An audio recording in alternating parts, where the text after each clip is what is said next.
Pag-usapan natin itong pagiging double standard nitong journalist na si Karen Davila. Botid sinupalpal mga kababayan ni Yossi Castro at saka ni Representative Jinky Luistro. It seems that the flood control scandal has been forgotten. You have the ICI really almost clearing Speaker Martin Romualdez. But in effect, sa totoo lang, nakalimutan na ang flood control. Wala na. Nakalimutan na ang flood control. An opportunity for grandstanding. That's why ang tanong ko, what is the role of the members? You know, he can choose not to... Yeah, but you know what? A person can choose not to respond. It is within the right of any person to choose not to respond because that is not a trial. Kaya yan yung tanong ko eh. Aren't you already crossing the line? Nagpapagang mga balita at pagtalakay sa mga isyu ng lipunan. Bulsa! Opinyon, banat at paglalantad sa katotohanan. Bulsa! What you see is what you get. You decide. Mga kababayan si Dante Maravillas. Pag-usapan natin itong pagiging double standard nitong journalist na si Karen Davila. Botid sinupalpal mga kababayan ni Yossi Castro at saka ni Representative Luistro, Jinky Luistro. It seems that the flood control scandal has been forgotten. You have the ICI really almost clearing Speaker Martin Romualdez. But in effect, sa totoo lang, nakalimutan na ang flood control. Wala na. Nakalimutan na ang flood control. Wala na. At saan ang irresponsible statement? So unang-una, laging nagre-report, di ba? Ang DOJ, pag natatanong ng media, pati ang ombudsman, kakadinig ko lang yata kahapon, kagabi yata yun, kahapon. Patuloy, everyday, ang kanilang pag-meeting with regard to this. Noong isang araw lang, nagsalita si Atty. Polo, spokesperson ng DOJ, na sila ay nagsalita na ng kanilang report o recommendation patungkol sa, kung ako nagkakamali, kay Senator Joel Villanueva yata yung doon, doon sa DOJ as a ombudsman. So itong mga news na to, hindi dapat pinapalagpas. Mga news na yan, na alam natin na nandiyan pa rin yung flood control projects na pag-iimbestiga. At patuloy, at may nag-hearing pa nga yung iba may preliminary investigation according to DOJ. So, para sabihin, Ms. Karen Davila, na nakalimutan na, o natulugan na, o namatay na yung pag-iimbestiga sa flood control project, that's an unfair statement. Remember, Karen, na-declare siyang sufficient in form, na-declare siyang sufficient in substance, na-declare din siyang sufficient in ground. Under the rules, So why not send it to a vote already? It's already been declared sufficient. Because it is in Why the not rules. send it to a vote? That's the Because question. it's in the rules. Because And the then rules you have... provide for a hearing proper. Okay, What are we but supposed to do? ma'am, isn't this also an opportunity for grandstanding? That's why ang tanong ko, what is the role of the members?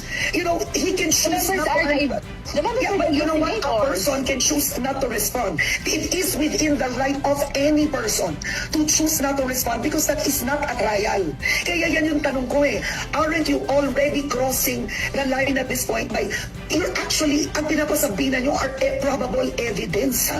Nandun na kayo eh. Let's say you cite a person in contempt, i-detain nyo, ipapakulong nyo. Hindi ba trabaho na yan sa actual impeachment trial? Parang you are really acting like a court. Etong tanong. So Attorney Poa goes there. I'll give you a scenario. He refuses to answer questions. He'll say, I don't believe that this is the forum. Right? Let's say hypothetically, you have to remember, they have a defense strategy. I mean, I don't know what it is, but what if Michael Poa will be used as a witness in the trial proper?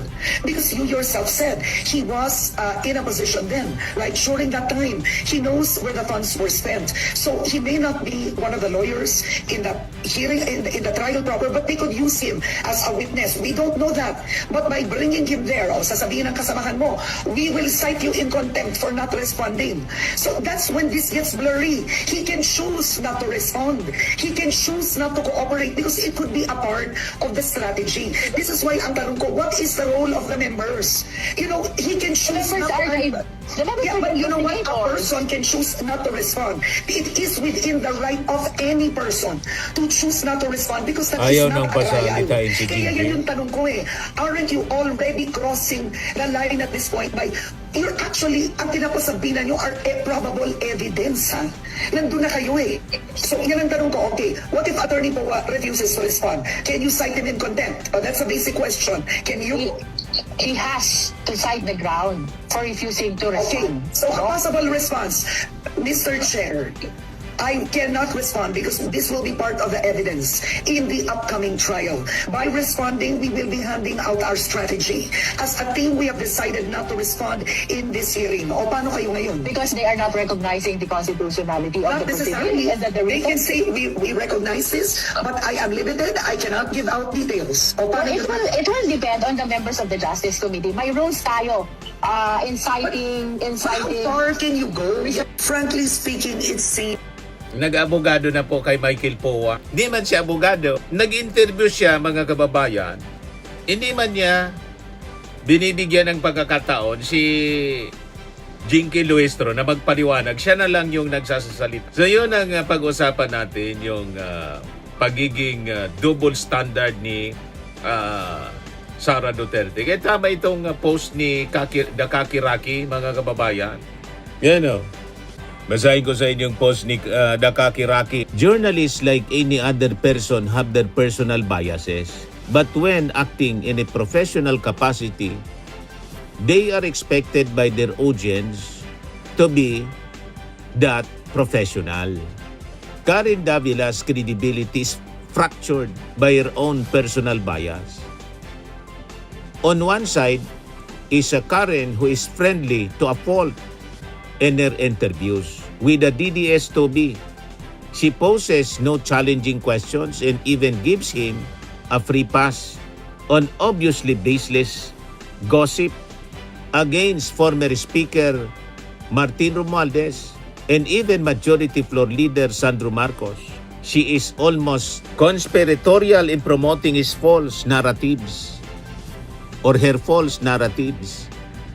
On the other is a Karen who is so viciously confrontational that Justice Committee Chairwoman Luistro can barely finish her responses. Nagtatanong, pagkatapos sinasagot, ayaw nang pasagutin, ayaw nang pasalitain. Nagtanong ka pa, anong interview yan? Sa amin kasi po, mga kababayan, ako, senior ako kay Karen Davila sa radyo, sa television. Basic yan po sa amin, sa media, na pag nagtatanong ka, dapat yung tanong mo, maiksi lang.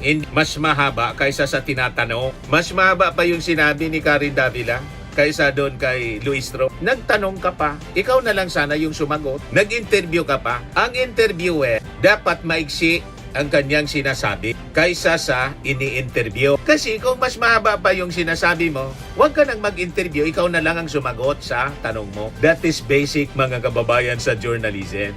On the other hand is a Karen who is viciously confrontational that Justice Committee Chairperson, Chairwoman Luistro, can barely finish her responses. She is clearly unwilling for the Congresswoman to debunk and deconstruct the fake news circulating on the impeachment hearings. Her biases are clear and the Filipinos are the less for it when the fourth estate drops its mandate to be credible and responsible to the people lost. Yan ang ating pag-uusapan po, mga kababayan. Yung pagiging double standard, mga kababayan, ni Karen Davila. Tingin ninyo, may patong. Nag-abogado na po kay Michael Poa. Yan o, kaya sabi ni in defense of Michael Poa, irresponsible statement doon sa unang issue, sabi ni Yossi Castro. Pinalalabas niya, yung issue sa flood control, mga kababayan, kinalimutan na. Anong kinalimutan na? Tinun-over na po ng ICI sa ombudsman kasi yung ICI talagang temporary yung existence noon. Magtatapos yung buhay niya bukas kasi interim body siya. As designed ng ating Pangulong Bongbong Marcos sa kanyang pinalabas na executive order, temporary in nature, may sunset clause siya, mga kababayan. Kaya tinawag ni Yossi Castro irresponsible statement. So hindi man po problema yung personal bias. Lahat kami may personal bias po. Lahat ng tao may personal bias, including journalist, mga kababayan. Ang problema kung ang bias pumapasok na sa profession mo bilang isang mamamahayag, hindi mo na alam yung kung ano ang totoo. So sa kaso, mga kababayan ni Karen Davila, hindi po simpleng style ang nakikita natin, nakikita ng publiko. Ito ay isang pattern ng inconsistency na unti-unting sumisira sa kanyang credibility bilang isang journalist, mga kababayan. Sa isang panig, Malambot siya, accommodating. Halos sa PR platform, mga kababayan, ang nakikita natin. Sa kabila naman po, agresibo. Mapang-interrupt, ayaw nang papagsalitain. Mga kababayan, si Jinky Luistro. Nagtanong pa siya, nag-interview pa siya. Siya man lang palang gustong dumaldal. Ito na lang ako, tulad nito mga kababayan, hindi ako nag-interview kasi ako ang gusto ng dumaldal ng dumaldal. Wala akong guest dito para ako lang ang dumaldal. Nag-interview ka pa at may halong preconceived judgment mga kababayan. Kaya dapat ginawa niya, hindi na siya nag-interview, nag-editorial na lang. Siya na lang ang lahat nagsalita. Di ba sa editorial po? Mga kababayan, wala nang interview, tuloy-tuloy. So kapag mga kababayan, ang isang journalist ay may dalawang mukha, depende po sa kausap. Hindi mo na po iyan journalism. Ang tawag dyan sa amin mga kababayan, selective framing. At sa dulo, ang talo po dyan yung ating mga mamamayang Pilipino. So ang una, ang friendly filter kay Toby Chanko. Soft interview, hard implications. Sa interview mga kababayan ni Karen Davila kay Toby Chanko, kapansin-pansin mga kababayan yung kakulangan sa critical pushback. Sa halip na usisain niya yung aligasyon, hingan ng ebidensya yung mga aligasyon ni Toby Chanko. I-challenge niya yung claims.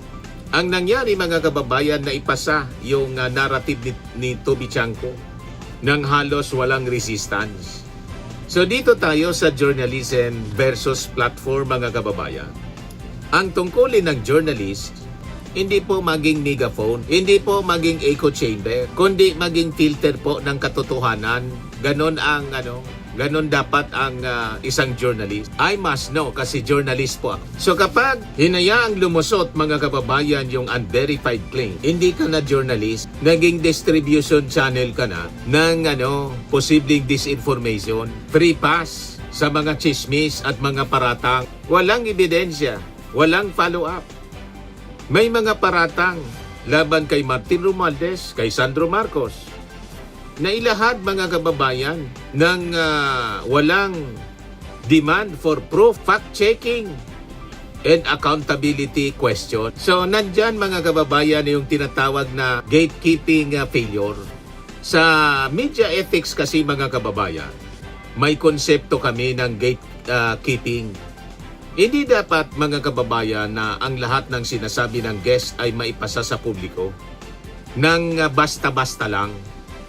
Dahil kapag walang gatekeeping mga kababayan, yung chismis nagiging balita na, yun ang nangyari po. Yung opinion po nagiging katotohanan na, di ba? At dito bumabagsak yung kredibilidad. Kredibilidad mga kababayan ni Karen Davila bilang isang journalist. So ito yung contrast. Agresibo siya kay Jinky Luistro, nakita ninyo?